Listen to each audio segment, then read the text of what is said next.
We have with us on set this morning Lita Krohn, who is an artist I know as well, an artist, writer, historian, who has just produced a new book. Morning. Morning. How are you this morning? I'm a little nervous listening to my two former students talk about citrus, but it ties into the book because in the 1960s, when my father was minister, there were still there was arguments in the citrus industry about the cess. And what is cess? Cess is, I found out it's the research tax. So look at how important it is even today. They have to,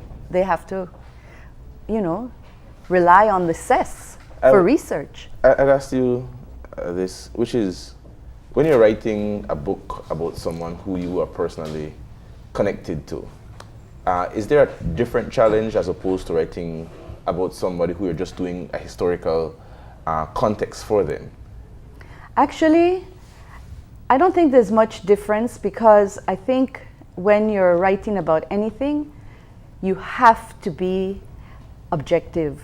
If not, you lose all your credibility. Yeah. I had all my dad's letters, papers, speeches, and when I'm researching something else, it's the same thing. So, But you can't be objective about your father, though. Well, there's love My there. father. I know. Yeah. No, but I try to, because the first thing I wrote notes to myself, and he was a human being. He had his flaws, okay? But he tried to fix his flaws in that, that they had retreats, the Jesuit community, for men, retreats for men. And he would attend lots of those. So he was by no means, I have lots of friends that would like to add stories, Alice the King. And I said, no, that will be another book. You write that book, But it's the honesty. I know actually that there was honesty in his work and in his life. And that's all that matters.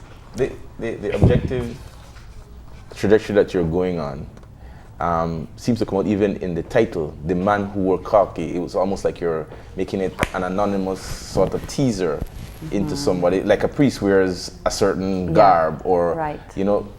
What was the inspiration behind the title? Well, he did wear khaki. Maybe it was the style of the day, Fidel and Maurice Bishop, or all of these guys were down to earth with the people, with the farmers, with the workers, with the fishermen. And I saw that in my dad. I mean, there were times when he had a tie, but he was very down to earth, very down to earth. So what else can I say? I mean, that's who he was, Can I step back a bit?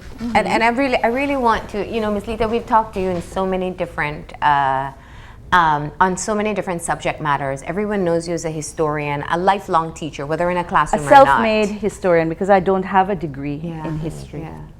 Yeah. But even more so, I think people have come to grow comfortable with your own storytelling process. And you've written books before, you've published books before. What prompts you to say, I'm going to do a personal story? I'm going to look at my dad not through a child's eyes, but through a Belizean's eyes, and document it and put it forward for the public to read. When I was growing up, I didn't know my history. And I remember going to visit Emery King with Stuart Krohn, and I said, this man knows everything. How does he know it? And I said, no, he isn't from here. I have to know more than him. And I went and started doing my own research. And then there was Father Bueller, a Jesuit priest, and I took a course in the summer of Belizean history. And then Father Bueller invited me to teach history at St. John's College. I said, but I don't have a degree. He says, you just keep 1 or 2 pages ahead or chapters and you can do it. And it was, I just loved it. It was like, there are people that pick up things and they have a passion for it. It could be singing, it could be sewing, it could be different things. And you just go with it. And it's still a passion with me. And if you're teaching or writing something, by the way, those other books are compilations, like Readings in Belizean History, compilations. If you have a passion for something, it'll show. You know, in your classroom, you just bubble over with it. and that infects the student. So you have to pick something that you really, really like and are passionate about. Did you hesitate about putting out the story? No, I don't know. It didn't start out as anything. It started off as a photo book It first. started out like, oh, I got all these pictures, I can put little titles, and let me just do one e-booklet. And it just grew and grew, and my mother had saved all his speeches, everything, and I got all the speeches, and I just had to get through it. And it's so much, all the work that went into it is like in about 3 big boxes, Wow. Yeah. you know, and it's one little book like that, you know. And tell me what that process was like. Delving into a side of your father that perhaps you weren't exposed to before. I was exposed to a lot of it. Yeah. Yes, I was. I was old enough Yeah. when I remember the first day he was going to be in a political campaign. It was around Christmas time, and I remember him going in front of the nativity and praying and crying. That was when he was going to run against 3 other people. Helen Taylor, better known as Neck and Back, Demby Jeffrey, who was in charge of the one of the political parties, and also Herbert Fuller, NIP. And he took it so seriously, it really impressed me. I'd never seen my father cry. I thought, man, this must be really important. And, you know, I went with him to political meetings, some at Independence Hall. Sometimes he used me as a judge for Miss Independence, and all his workers were there with their daughters, and you know, they may not be the best candidates, but you had to, you know, go with the flow. Yeah. And also, one thing that I remember was when they had the whole sugar industry.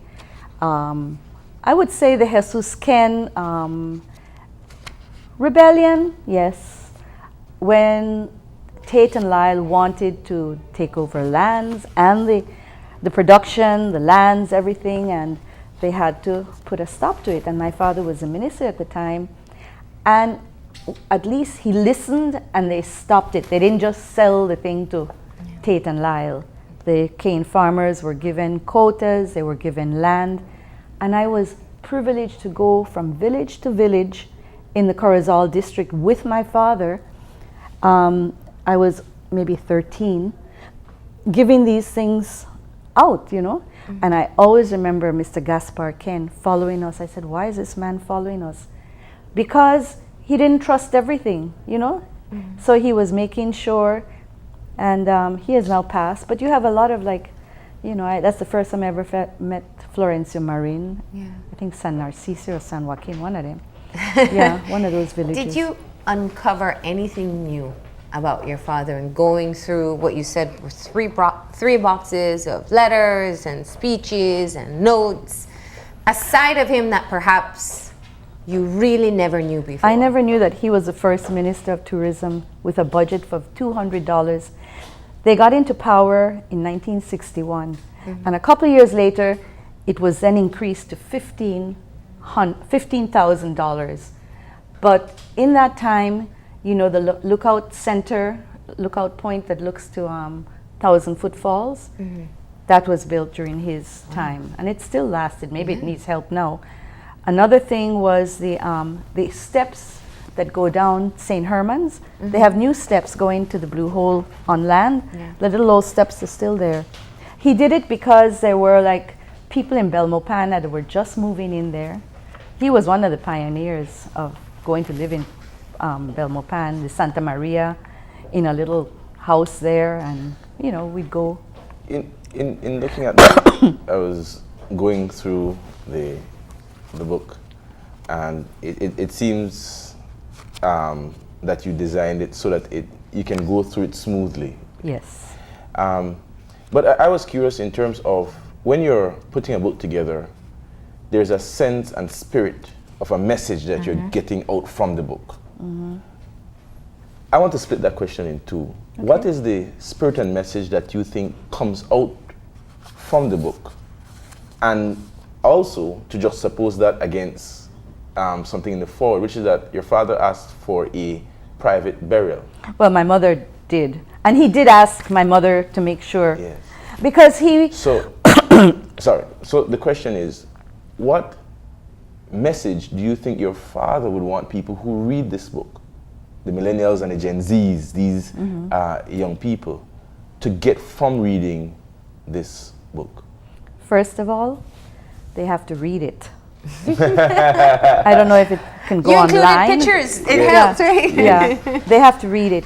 And it was a way of tying in to history, because there's a lot of history in it, okay? A little bit of our ancestors, which is just to see where he came from. It's also identity. I have a great-great-grandmother who is an African woman. Her name was Sarah Campbell. And it's all of these things tied into one. Find yourself, find your identity, and we'll be a much better country, you know? It was like a mixture of all these things. Through him, he was honest. What can I say? You can be honest and you can be a sinner as well. And we're all sinners. And in terms of the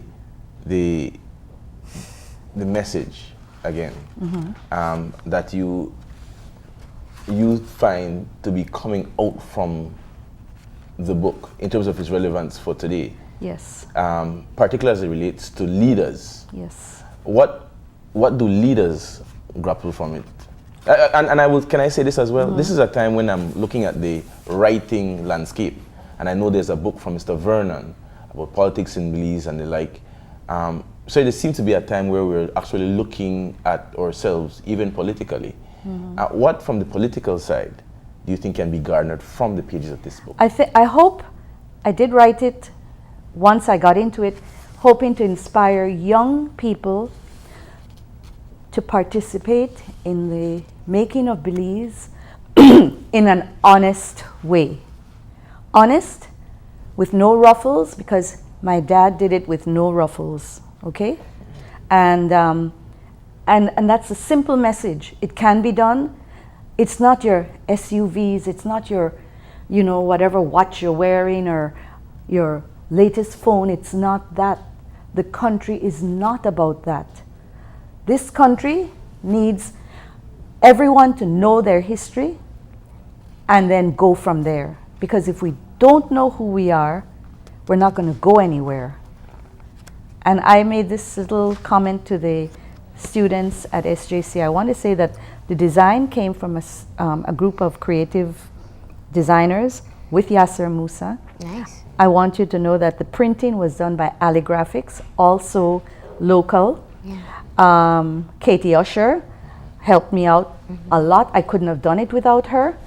And it was a totally local production. We have it in us. We keep saying, oh, we're the land of opportunity. And I told these students, I said, you know something? You students are all more qualified than most of the politicians to run this country.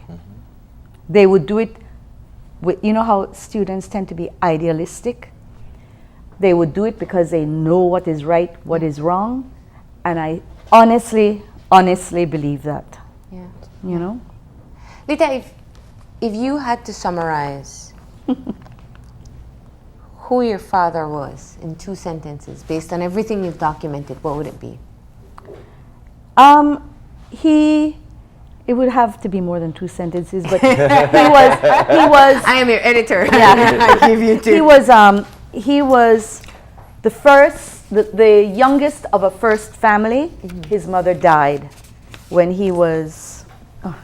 Anyway, he didn't even meet his mother. Yeah. Okay, and so that was, I guess, a trauma. He lost 2 brothers. One died after the hurricane of 31. He fell off and broke his skull from the veranda. It's in there. Another brother drowned at San Pedro. Okay, so he had a lot of trauma. He was involved in World War II, and he saw death and destruction. I feel like a lot of his alcoholism had to do with those traumas. He did tell me, and he told my brother Alexander as well. Catherine isn't mentioned too much, my little sister, because she was younger and closer to my mom. But I also see him as having been exposed, because he worked and lived in Costa Rica for about 4 years, to the progressive way Costa Rica was. My mother and he were married in Costa Rica and had to leave very early because he had to come back and take his brother's place, who had died. And Costa Rica was in the throes of their only revolution. Okay, there was one guy who didn't want to give up leadership, Calderón Guardia. And my grandparents and my relatives were on the side of the man who won the election. All these things played a role in my father's life and seeing things. So he goes from World War II back to Costa Rica and then into the colonial crap that was Belize. That's all he could say. All my anti-British sentiments come from my father. I can't help it, you know? Which is why he ventured into the world of politics. Yes, to make it better, you know? So And he came from a privileged family, you know. His father wasn't happy when he left to go into the riffraff PUP. They couldn't stand it. A lot of my relatives didn't like it. They really did not like it because he was not playing the role of a privileged son, you know? What do you think was his contribution that he was most proud of? I think the alien landholding and the rural landholding. I have it marked because, can I just, those. I stole your notes. No, it's okay. It's just page 94 and 95. The alien landholding legislation of 73 and the rural land utilization of 1966. These were revolutionary pieces of legislation which, if carried out to the letter, would have changed Belize in ways we have yet to conceive. That he introduced them as laws and defended them. Against whom? His natural class allies, whom he turned against in these and other ways, and imposed maximum prices for certain goods, protected the consumer in others that were too highly controversial. And Assad says, this from the Brody's man, because my father was working at Brody's. Assad calls him a traitor to his class, and Assad says, thank God he was a traitor to his class. You know? Why do you think that? What about what you've learned about him makes you think that this was perhaps his Because there was pinnacle? land speculation going on rampantly in the 60s.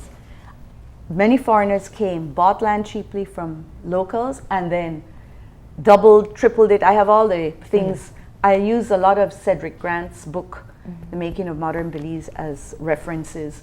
And if not, we would have just been another Guatemala or another Salvador where a handful of people would have. And as it is, it's not that perfect. But in the days, Mr. Price and my father made sure the Cañeros had their land, you know. Citrus is a different thing, but I could see that Irwin and them were saying, we have to invest. Another thing, the Belikin company. I saw that. He made it very clearly. He says, you know, this company is investing in Belize. And the late Sir Barry, you like him, you don't like him, but he contributed to Belize. Even, you know, Evan is a fair critic, and he gave him that, you know, starting it out, you know, and investing in your own country. My father gave help to a lot of merchants. Can I go? Writing a book is a personal experience. You're opening up yourself, and even if not just your personal experience, your work, you're exposing it to the world. I remember once Godfrey Smith told me that one of the worst things for a politician to have is children, and worse to have female children, because it has a toll on them. How are you able to?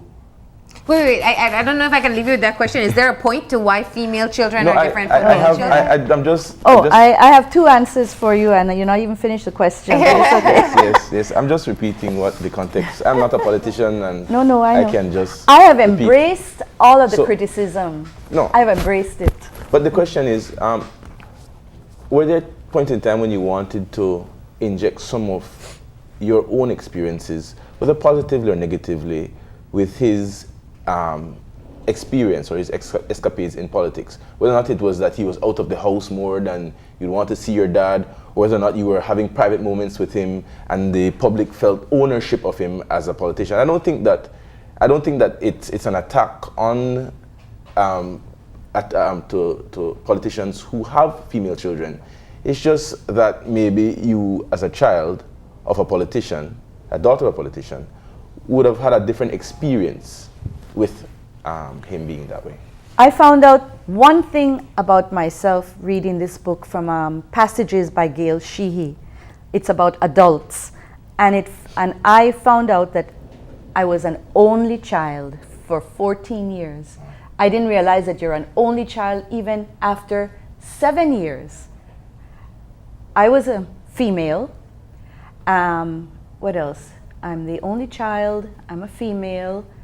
The firstborn. I was the firstborn. Apparently, men look on those types of children and say, okay, they don't give them any like go sweep or go do this. Maybe my father was intelligent, but he made me go fishing with him. You know, for Christmas I asked for a fishing rod. I think he probably wanted it and said, hey, get that and we'll share it. I don't know. I once had a tennis racket. I had a pellet gun for my 15 años. I wanted a pellet gun. I don't know why. At 15 años, I was with all these friends, Danny Wakeling, Alistair King, Duncan Hill, a whole bunch of them. On my birthday, we're target practicing. I don't know. It's my father brought me up like a tomboy because my mother was busy raising the other children and stuff like that. So, and then I got into politics. That's a whole other story that one day will come out. But I thought, okay, he did it, let me try. I tried twice and was rejected twice, but it didn't matter to me. I did, you know. But we're talking too much about me. Well, you are the author. Yeah. And the story, I think, even if you see it as a reflection on another person, is still a part of your life. Your father is an instrumental part of your own personal development. Yeah. And that's kind of, I think Kevin was kind of asking it, but that's what I wanted to ask. Some may read it and say that the stories as they've been depicted are somewhat tainted with a bias of a daughter's love for her father. Oh, yeah. Do you openly disclose that in the book, or did you work with editors to kind of cut out where, you know, the daughter who loved her father is reflecting on something versus an outside reflection? There's some letters between my dad and I was an adoring young daughter. But when I grew older, we clashed a lot. We clashed a lot, you know. But the main thing that comes out, whether I agreed or disagreed with him, was that he did his work honestly and with passion. Yeah. And that's what I got from it. You know, I don't make any excuse for that. He would wake up early in the morning. There was a part of the dining room table that was set up with his papers. No, go touch it. Because he had it orderly, you know. And he planned. His speeches were not just, PUP all the way, and no. They were like reports to the people, you know, with figures. He was an accountant as well, so he did all of that stuff. And I just, that's the way he was. I can't say anything else. Did you include moments where you were critical of him as well? Do I include moments? I can't think that I included critical. No, I don't think I have critical because I just told it like it was. Okay. I'm sure other people will have their. Someone already said, some of the politicians are already saying, do. You know, all I want is his story. It kind of got under the radar. There were other people, and I know what he accomplished. Yeah. And I know he accomplished it honestly. Yeah. He died without a pension. That's all I will say. There is no bitterness in my book. There isn't. It kills you if you're bitter. One of the first stories you had shared with us is your experience with watching him cry. Yes. Yeah. And in the context, it was in a religious context. Yes, and political. And political. And Yes, before his campaign, he said. And that's exactly where I want to go.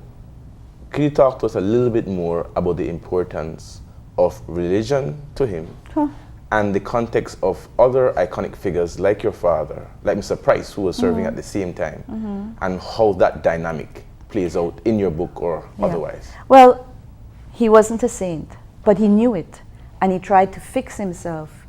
He did pray. He was in that category of, they said, he would say the rosary. Later on, he questioned his faith quite a bit. He didn't go to church, like the latter part of his life, he didn't go to church. My mother was the center of, praying and going to church and everything. But he questioned what he could. He kept up with his Christian, belief. He was upset when he knew I was marrying a Jew, but I did what I wanted to do, Which he probably knew about you already. Yeah. Ms. Lita, I think that what I'm hearing from you especially is documenting the life of a politician in Belize that was lesser known. And my final question really is, when people read it, young or old, what do you want to be the takeaway? What do you want them to understand about political life or about having a vision or contributing to the country? We have a beautiful country. It's ours, and like the guys said before me, the two former students of mine said, we have to invest in it.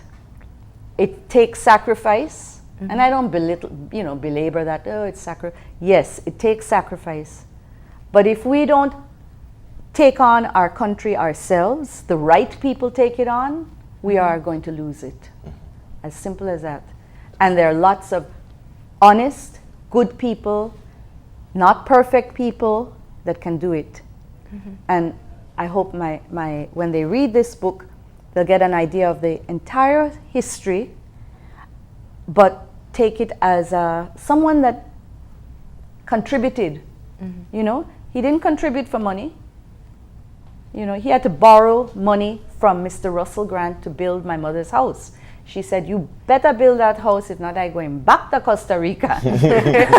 Like a good wife, Where can we get the book? And two, how would you like to see the book used? You taught. How do you like to see this book used? It has a lot of useful information. At the back I have some, it's at the Image Factory bookstore. And there's a lot of information that is useful. I talk about a little bit about the Maya, a little bit about the Guerra de Castas. There's a lot written about the Garifuna. I couldn't put everybody in there. Also how our neighbors, like the life of Arbenz in Guatemala and how that affects us. Evan talks about Arbenz quite a bit. We should know about him. Also, ¿quién más? Costa Rica, the El 48, the revolution they had, and how they have their problems, but they don't have an army. They have socialized medicine. They have free education and stuff like that. That's what, it's not impossible. Where is our NHI, It is a sin for our people to have to go and ask people for a donation for their health. That is undignified. Yes. And we have it here that we can do it. Yeah. And can I ask my final question? Yeah. Which is, if I could just provoke you a little and ask you, if you were to take on your father's spirit and he were sitting here today, what would he be talking about? And what would he want to talk to Belizeans about right now, on today's date? What would he be saying right now? I don't know. I really don't know. I think anything I say will be looked on as biased. He was a member of the People's United Party. I am still fairly a party supporter. I have a lot of criticism to all politicians today, right? And I think he would be nodding his head and wondering, why haven't we progressed more? We have a fabulous country. We were on the right track at one time, and we're off track now. We become materialistic, all of these things. And, you know. That's what you'd be saying. All right. Thank you. Well, Ms. Lita, thank you for coming in and sharing a bit of your own process. And we can definitely hear your passion behind why you wanted to put this together. And what's the cost of the book? We didn't say. I'm selling it for 20. Okay. Oh, that's nice. That's, you know, and maybe 25. I don't know, at the Image Factory. Image It's Factory. very, I wanted to make it very available. Affordable. Yeah. All right. Thank you very much. Be Thank sure to you. pick up your copy of The Man Who Wore Khaki. We're going to go ahead and take a break. And when we come back, we'll be talking about the 10th anniversary of the Southern Environmental Association. So stay tuned.